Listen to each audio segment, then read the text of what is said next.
Hello, welcome to Miniature Realms. My name's Stuart. Warhammer, the Old World Roleplay Game is with us. Well, it's up for pre-order anyway. You may have seen recently on the channel an interview with Dom and Podrick of Cubicle 7 talking all about it. Maybe it's piqued your interest at the time, but I've been very lucky to have a little bit of early access to the game, so I thought I would bring you an early review.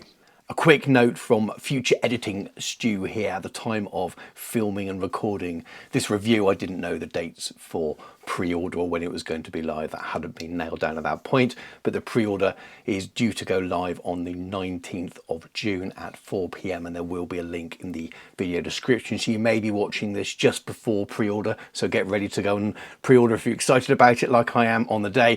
Maybe it's already pre-ordered, but the link is there should you wish to go and do so.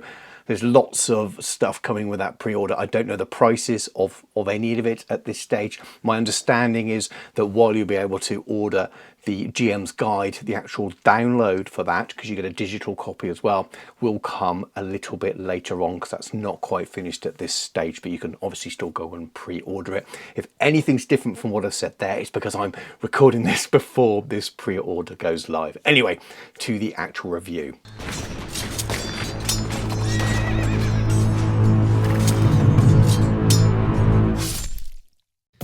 Miniature Realms is proudly sponsored by Counter-Attack Bases. They stock a wide range of counters, gaming aids and movement trays for multiple game systems and offer custom items to suit your club or even your podcast or YouTube channel. Check out the link in the video description. Way back in the early 90s when I first discovered and fell in love with this, I also discovered this.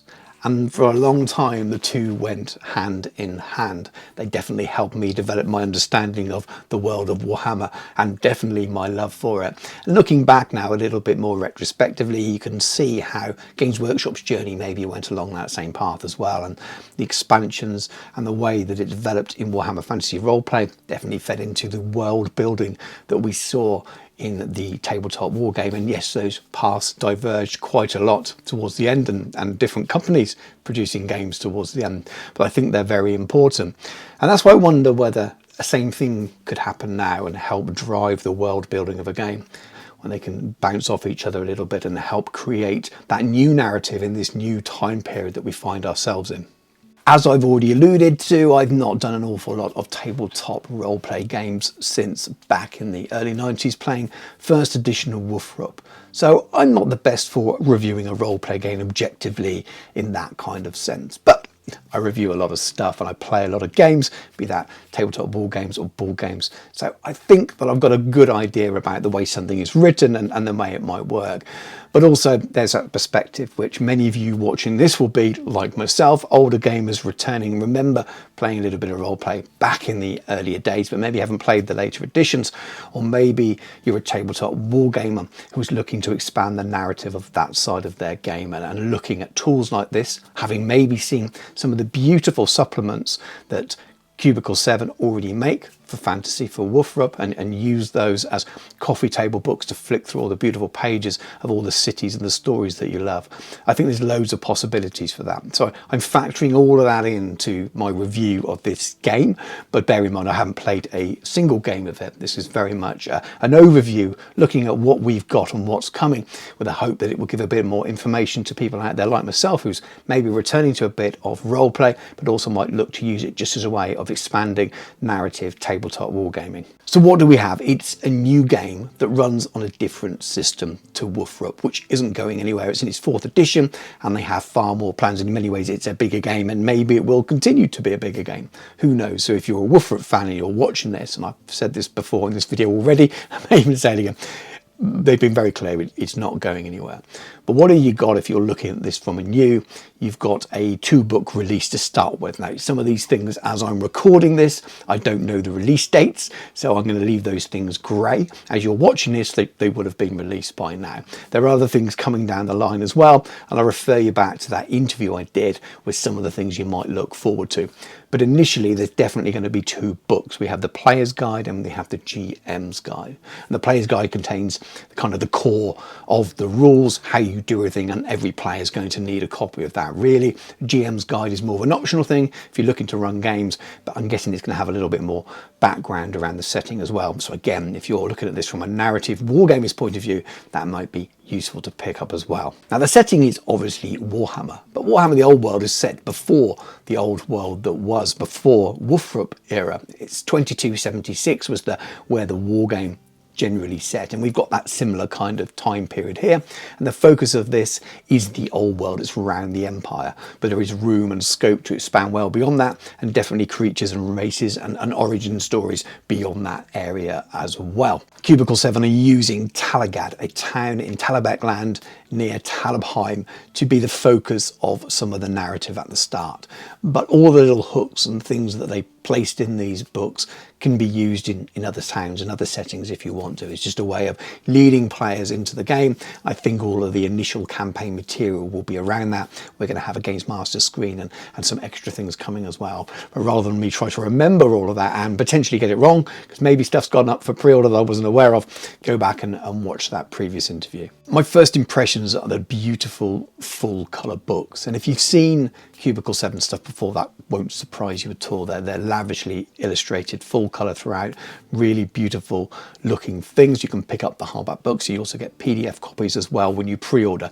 Usually, again, as the time I'm recording this, there's no landing page for the Old World yet, so I don't know what's actually going to be on there, and I don't know how much they're going to be, so you'll have to go and click the link that I'm going to pop in this video description and find out those actual details yourself, because I'll be finding them out around the same time. But they are beautiful looking things that are just lovely to flick through anyway. So even if you're not much of a roleplay gamer, if there are loads and loads of lovely maps and ideas for campaign settings, you may be interested in picking them up, as I've already mentioned. And a little more on that, the styling is very reminiscent of the Old World tabletop war game books. It's clearly deliberate. There's lots of teal running in there, lots of fonts that are very, very similar. If you look at them side by side, they definitely look like they're same family, look like they're cousins, I suppose. And it looks very good, and I was very impressed to see that, but it also made it feel like home, made it feel like Warhammer the Old World, rather than Warhammer Fantasy. Feels something it's got its own sort of identity now, which feels Warhammer, but it's still its own identity within that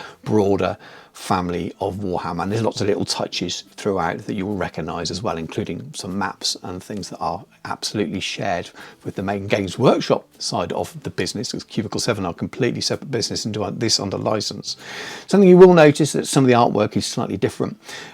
Some of it looks the same or shared, but quite a lot of it is different, and it's a different style to the main studio artwork that you'd see with Games Workshop. I think that's just the nature of these are a separate business, it is separate artists, and some of that styling fits very much in the things you see with a lot of role play games and card games and things like that. And I like it, but it is different, so don't go there expecting it to look like all the work that you see reproduced army book after army book if you're a tabletop gamer. If you're a role-play gamer and you're watching this video from that perspective, it probably won't even cross your mind really.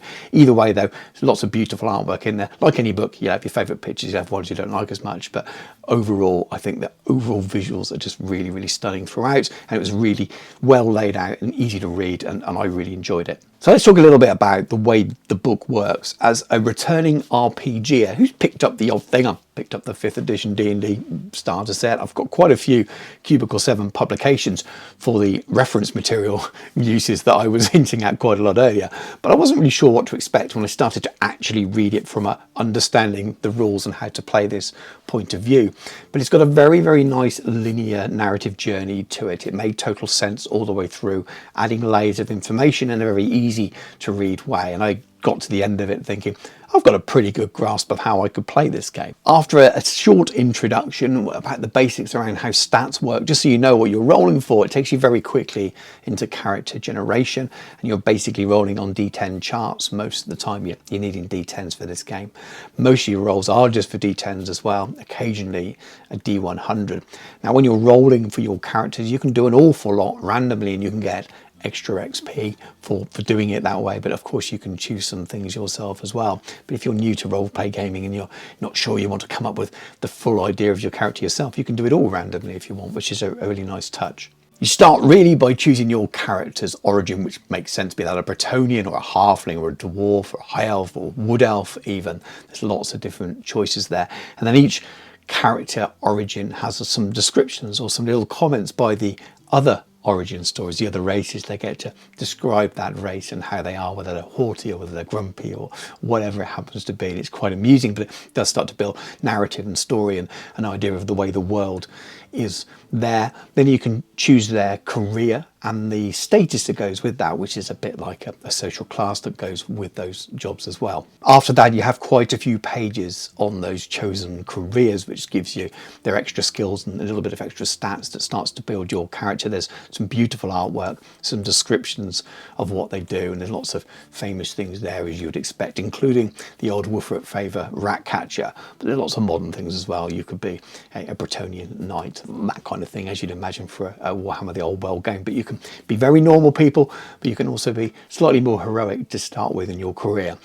Once you're on your adventure, you all become adventurers and you move beyond your starting career in so many ways. It's kind of what kind of theme you want to start with, really. But it's very well laid out, very easy to understand, and very nice looking. As you can imagine, there's lots of tables and things involved in all of this, and I'm not going to turn this into a tutorial on how to play the game. It's giving you an overview and a kind of an expectation of what you might find inside the book. But you're making contacts, which might be NPCs, which you can turn to, will help you start your investigations and things in the early narratives in those stories. And then you move on to one of the bigger hooks, which is described very well by Dom and Padraig in the interview I did, the Grim Portent. And the example in the book is absolutely the best way to describe it. At this time period in the old world, there isn't a lot going on. It's not the old world that we're used to in the world that was before the end times, where everyone on the whole world and the whole planet seems to understand that the world is likely to come to an end. This is a more, I wouldn't say peaceful time, because there's plenty of war, there's plenty of horrible things going on, but a lot of normal people going about their daily lives don't realise that there's this impending doom coming in the future, and don't really realise there's all these big powerful chaos or evil forces going on or lurking in the background. The vampire wars have just ended. There's lots of big story arcs have come to a close, and people are kind of plodding on with their lives, and this is the start really of a new wave slowly building of all this danger and evil. And because of that, your characters are getting on with their life and doing their normal things, and the Grim Portent really is the hook that the GM will set you up with to start you on your story. So maybe you discover that there's chaos worshippers or something like that, or maybe even it's just a trading thing with something evil going on behind. Who knows what the story is, but as soon as your characters are drawn into this world, all the evil and all the things that they were unaware of is kind of opened up to them, and that's how it starts. So you will start your adventure with your new characters, with your own groups, Grim Portent, and how you're all drawn in together. And from that moment on, your life has changed as a character, and you're off on your new adventures. Now, of course, there are lots of other layers to your characters and their stat lines, and it's not just a case of rolling up your chosen origin story and your class. You'll be able to earn XP and level up, essentially add extra to your stat line, and those stat lines are going to be recognisable to players of Warhammer Fantasy Battle on the tabletop or previous Woofrup players as well. We've got a lot of characteristics that you'll be familiar with and have seen before, and they work in similar kinds of ways before, and there's lots of talk about them being compatible across. So I'm pretty sure that if you're having a narrative Warhammer the Old World game, you'll be able to take a character's stats, add a few extra, and from the races that are in the tabletop game, and come up with something that's usable. And vice versa, you could probably take people out of that game and bring them into the roleplay game. If you're a Woofrup player, there are adjustments you can make as well, generally by removing zeros. If you look at the interview, again, I keep referring to it, and I probably will continue referring to it, but there's lots going on there to slowly add to your characters and add them more definition and change them over time.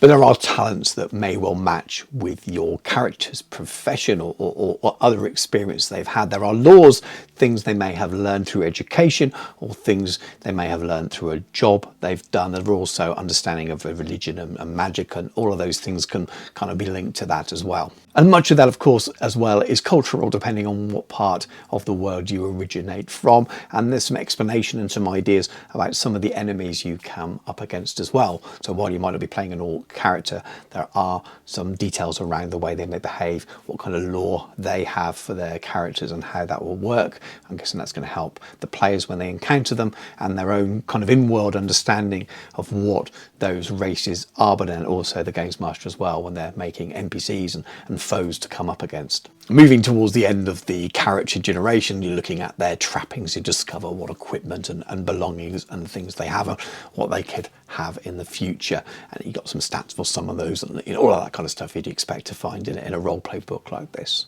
At this stage, we pivot into the rules. We've got our characters, or an understanding of how our characters are generated, what their stats are, what some of the skills and characteristics they may have are, and what items they may have to kind of hinder those or work with those, or whatever it happens to be.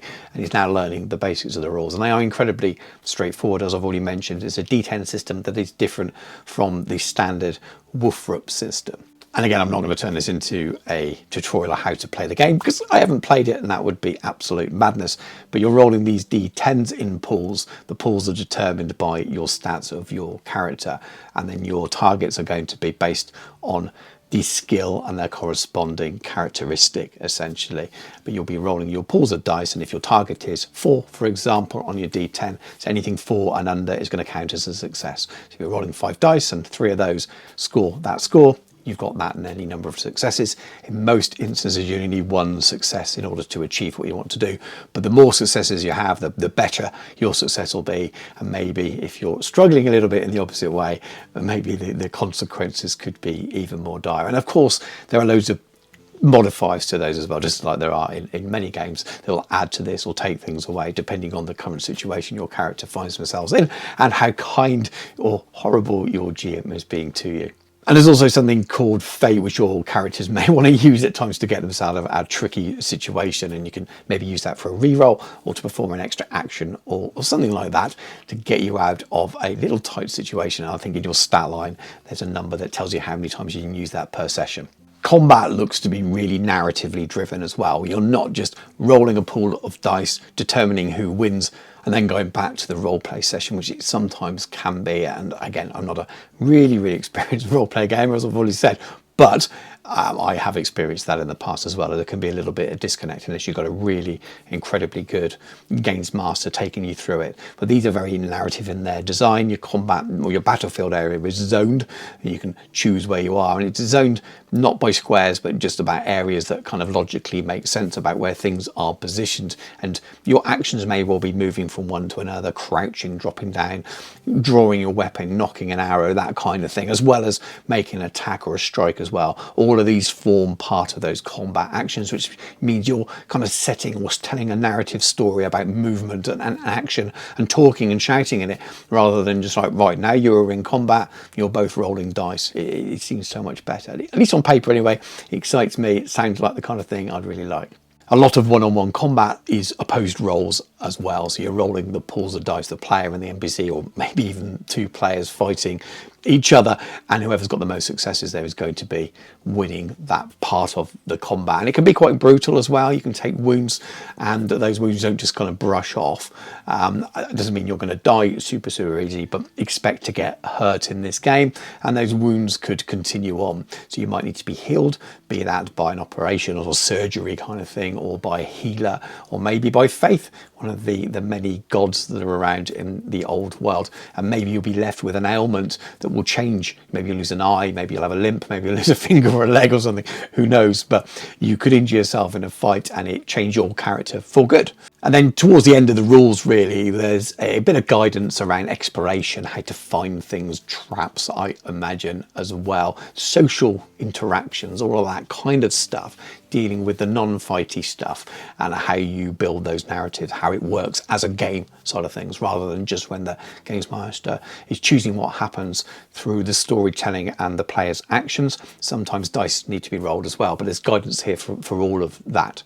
After that, we have a section on religion, which is obviously really important with the narratives in Warhammer in general, and there's no difference in this book here as well. It starts kind of focused a little bit around Talagad and what the religions are like there, but it slowly expands out to Empire and then beyond as well. And it's just nice explainers and ideas around those religions, are how important they are within the game and the narrative, and how they might be used within the game and within the narrative. So what about magic? It comes a little bit after that sort of core rules section, but there's a really nice narrative explainer to it at the beginning as well. And it's quite important here, so if you're a fan of Warhammer Fantasy of old and you've not explored the old world, this is a time before the colleges of magic, so we don't have that level of knowledge, but all that magic is already there. It's still there. People just understand it in a different way. They don't know why things work the way they do, but they know they've got access to magic. So explains that a little bit, explains how it works in the game. Again, you're using those same type of dice systems. You're rolling against casting values from your willpower. Nothing groundbreaking, doesn't work away from the separate mechanics of the rest of the game. So that's all straightforward. And there's even rules for some customization and making your own spells as well. So there's formulaic spells and then spells you can customize and change and do more with at the cost. Obviously, you're going to have to roll more, you're going to have to have the experience to do those kind of things. And I know from the interview I did that Podreg is incredibly excited about that. He loves magic, so I expect to see more stuff like that in the future. And the last section is the setting more, or the beginning of the setting, because there's not loads and loads here, and I expect more will be in that Games Master's book, which I'll mention in a moment. But you're starting really around Talagad, and then it slowly expands out. So Talagad is, I've already mentioned, the focus and the setting of this game to start with. And as it expands out, you get a bit more explainer about what's going on in the wider Empire. The Empire isn't under one emperor at this time. So again, if you're not a Warhammer the Old World narrative follower, then that might be different to what you would have expected. We have obviously separate elector counts and different provinces and different areas under their own rulers that are quite often warring at times, but will come together at times of real crisis. But as we've already said, it's not really that time of crisis at the moment. There's no vampires knocking down the door. There's no Skaven knowingly coming up from underneath the cities at the moment. There's no chaos incursion at this time. So there's lots of room for the smaller arguments, the more petty things to be going on. So you get a bit of an explainer, the scene setting, all of that. And then it does expand a little bit further out to the wider world, especially the other origins, the other races around there. So the Wood Elves are in the Empire really anyway. We've got Bretonia, Halflings, other things mentioned, but it doesn't expand too far. High Elves a little bit, but focused on that initial narrative set by Games Workshop with the Warhammer the Old World game. That is where the setting is, but I'm sure that I'll expand more and more. And if you want to play an Old World era game outside of that, then you can do it. And there's loads of resources already by Cubicle 7 out there anyway. You'll have to do some converting if you're using characters and things, but those source books are going to be usable. Yes, there'll be some cities that may be out of time periods. You might want to make some adjustments, but they're absolutely usable, and you can expand a role-play game wherever your mind and research will take you. But that was a real treat to read, and it's got lots of interest for non-roleplay gamers in there. There's not loads and loads of super detail on the lore and the narrative yet on its own in just the player's guide. I expect a lot more of that will follow in the GM's guide, which I haven't had eyes on at the time I'm recording this. Now, I may well have had that by the time this video goes out. Whether I've had a chance to add that to this review or not, I'm not sure. But if enough people like this review and want to know more about it, I'm really happy to go and bring another video to you talking a little bit like this, probably a bit shorter, about the Games Master's guide as well, because I've got a feeling with the tools of the Games Master we might have a bit more exploration into Talagad and the surrounding areas, and maybe some maps of towns and cities and things like that as well, to really get stuck into that narrative, because that's not in the player's guide as yet.